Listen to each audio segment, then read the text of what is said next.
Kasus kekerasan terhadap perempuan di Kota Kupang akhir-akhir ini terus berkembang. Namun penanganan terhadap kasus ini masih sangat minim.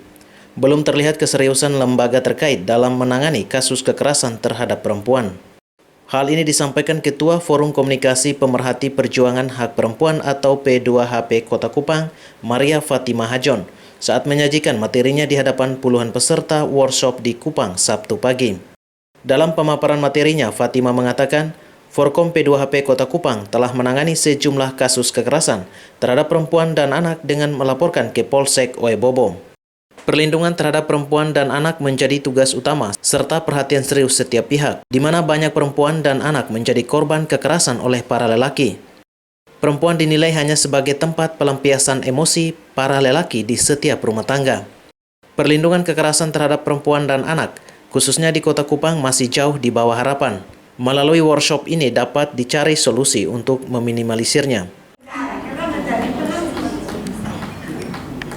Banyak sekali kita jujur bahwa kita dengan ini sesungguhnya mudah sekali keluar dari kungkungan, tetapi kita belum berani.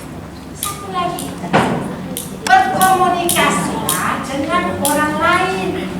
Jangan cuma dalam rumah pagi-pagi cuci piring, sapu, setrika baju, suami berangkat kita juga orang pulang kita makan juga mungkin tidak sama-sama. Malam kita cuma teh air segala macam sampai dengan pagi kita rutin.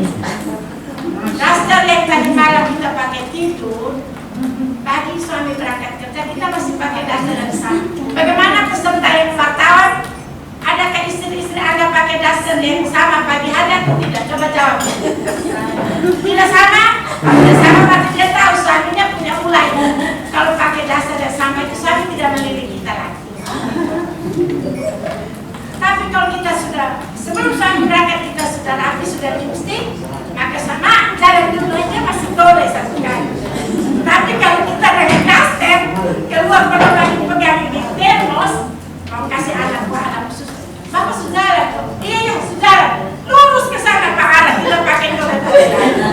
Tapi kalau kita sudah cantik, maka dia menoleh dan dia selalu teringat orang yang dia tinggalkan. Kapolsek Oebobo Kompol Iketut Sabah dalam pemaparan materinya menyebutkan, jumlah kasus kekerasan terhadap perempuan yang diterimanya di atas 200 kasus. Jumlah ini dinilai sangat tinggi dan menjadi perhatian serius setiap stakeholder. Kompol Iketut juga menjelaskan sejumlah langkah dalam menangani laporan yang diterima polisi. Kita mintakan visum dan lain sebagainya. Setelah selesai kita melakukan pemeriksaan saksi-saksi, visum dan lain sebagainya, ada tahapan yang namanya gelar perkara. Kita rapat di antara penyidik. Kita membahas duduk persoalan ini, kira-kira kasus ini memenuhi unsur pidana atau tidak. Kalau ternyata hasil rapat itu mengatakan tidak cukup bukti, berarti kasus itu kita hentikan.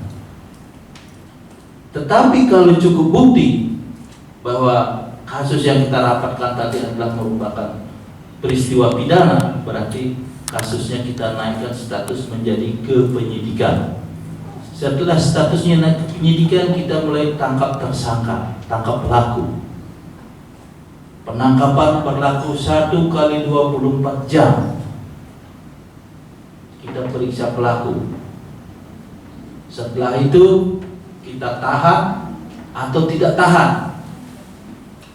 Masalah penahanan, mama bapak perlu pahami bahwa ini undang-undang memberikan kewenangan murni kepada polisi. Ini yang kadang-kadang polisi sering dianggap curang dan lain sebagainya. Kenapa ini ditahan, kenapa itu tidak ditahan? Karena itu memang murni diberikan pertimbangan polisi penyidik itu yang menilai ini orang perlu ditahan atau tidak. Tetapi juga berdasarkan asas kemanusiaan. Kalau menurut saya orang ini kalau saya tidak tahan nanti lari, saya susah cari, lebih baik saya tahan. Tapi kalau seperti Mama bilang kalau ini orangnya ada menyusui balita, kalau saya tahan kan rasa kemanusiaannya ada di mana? Saya di Oebobo ini dengan Pak Fred ini kita belum pernah menahan perempuan.